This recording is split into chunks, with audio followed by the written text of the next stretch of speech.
Salve galerinha, beleza? LF aqui com vocês para resolvermos mais uma questão da Universidade Estadual da Bahia, UNB. Dessa provinha que a LF está resolvendo de 2019, mas fiquem atentos que a LF nessa playlist vai resolver todas as provas até esse ano, que a provinha vai ser em 2025, né? A prova referente a 24 e 25, mas a LF vai vir resolvendo tudo para você, todas as questões objetivas dessa provinha, né? Desse processo seletivo da UNB, que é uma provinha bem característica, uma prova que tem um texto que fala de um conteúdo, né? Pode falar de uma estrutura molecular, pode falar de um processo que ocorre, um processo eletroquímico, termoquímico, e embaixo ele vem com vários assuntos em cima daquele texto principal. Então, leia o texto principal com calma, e embaixo você tem vários assuntos abordados, beleza? Então é uma prova muito dinâmica e muito conceitual. Então é uma prova que você tem que ter bastante atenção para não escorregar na hora de marcar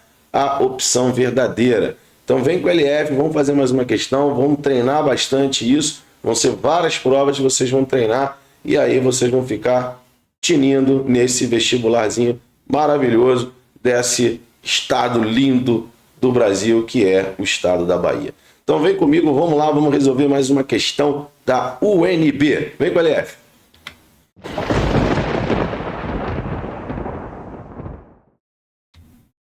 Então, galera, estamos aqui com a questão 25 da prova de 2019.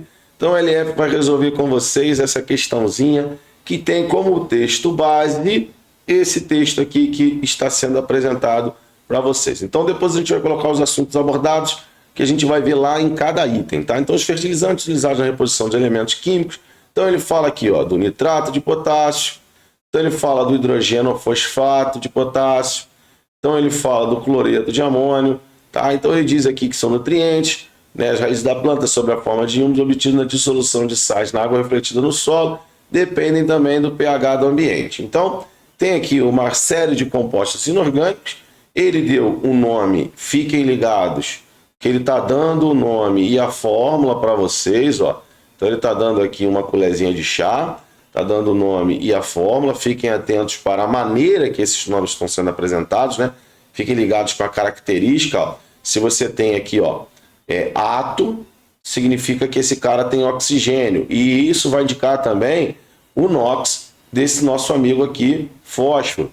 Então, fósforo, por ser um elemento da família 15, antiga família 5A, em sais ele pode apresentar NOx mais 3 ou mais 5, e aí, mais 3 ele seria oso, mais 5 ele seria oso ácido, né? Mas no caso o sal ele seria ito, e mais 5 ele é ato. Então a gente tem que ter essa ideia, tá? O nitrato é a mesma coisa, ó. Nitrato também é da família 5A, antiga família 5A e 15. Ele, se for mais 3, é o nitrito, se for mais 5 é o nitrato. Então a gente já sabe aqui até NOx dos elementos, beleza? Então vamos lá, vamos ver o que ele está pedindo para a gente aqui nos itens. Então vamos lá, um item ele fala cloreto de amônio, tá? Pode ser químico classificado como não metálico. Cloreto de amônio é um composto molecular ionizável. Não, o cloreto de amônio não é um composto molecular.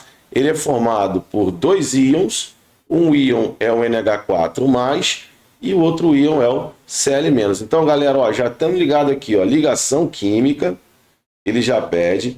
Ele vai pedir ali depois, vocês vão ver, hidrólise, tá? Conceito de hidrólise.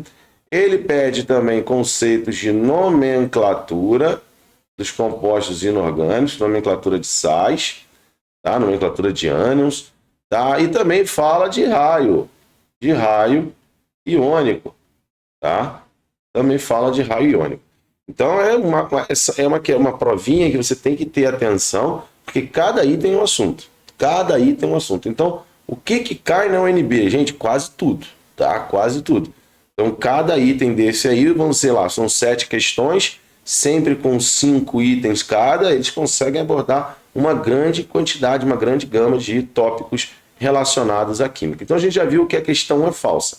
Ele diz na 2, a dissolução do cloreto de amônio na água encontrada no solo contribui para a redução do pH desse ambiente devido à hidrólise do íon amônio. Na verdade, a hidrólise promovida pelo íon, tá? A hidrólise não é do íon, a hidrólise é da água, é quebra da água, ela é promovida pelo íon.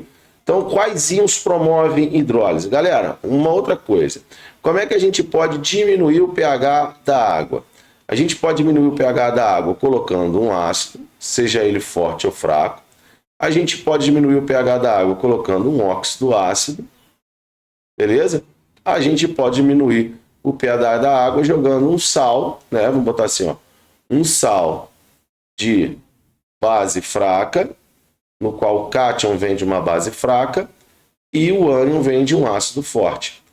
Então essas são as maneiras que a gente pode alterar o pH da água para baixo, ou seja, aumentar a acidez. Então, diminuir pH seria aumentar a acidez. Essas são as maneiras mais clássicas que a gente tem, né? Jogar um ácido, um óxido ácido, ou até mesmo jogar um sal de base fraca, que é o caso aqui do cloreto de amônio. O cloreto de amônio é formado pelo hidróxido de amônio e pelo HCl. Então, o HCl é um ácido forte, hidróxido de amônio é uma base fraca. Então, vamos ver como é que ele age sobre o equilíbrio da hidrólise da água. Eu vou representar a hidrólise da água aqui de uma maneira bem simples, que seria a formação de H+, mais o H-. Isso aqui que a gente chama de hidrólise da água, e na verdade o que acontece é uma autoionização. Não vou entrar nesse detalhe aqui na questão, mas vocês vão entender por que eu digo que a hidrólise é promovida pelo ânion, ou pelo cátion. Ó, quando a gente tem o cátion NH4+, ele vai olhar para o OH- e vai rolar um clima. Por que vai rolar um clima? Porque ele vai formar a base fraca. Então, uma vez ele se ligando ao OH-, coisa que o Cl- não vai fazer para o H+ da água.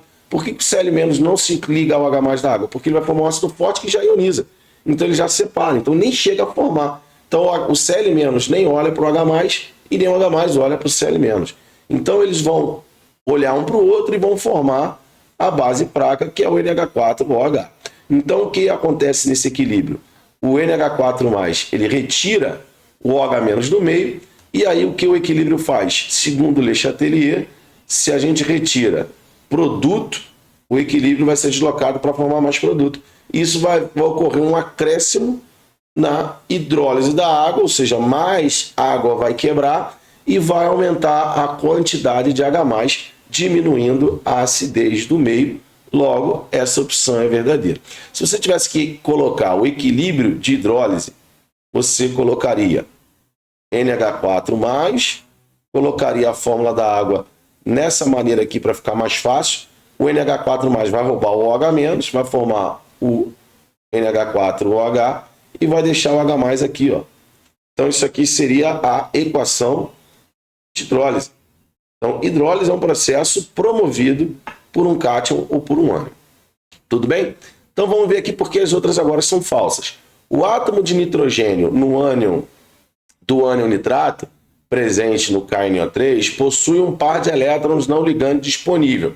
Ó, quando a gente monta a estrutura do ânion NO3, ele é assim, ó.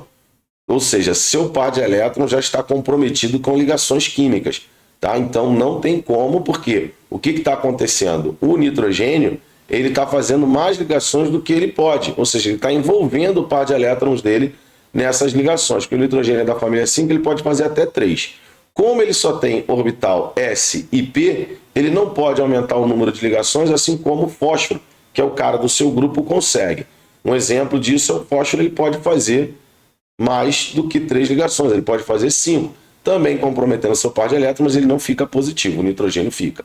E os oxigênios fazendo menos ligações do que o previsto, né? O oxigênio tem que fazer 2, eles vão ficar negativos. Então, positivo com negativo, zero. Esse negativo aqui vai ser o negativo do ânion nitrato, que é o NO3-.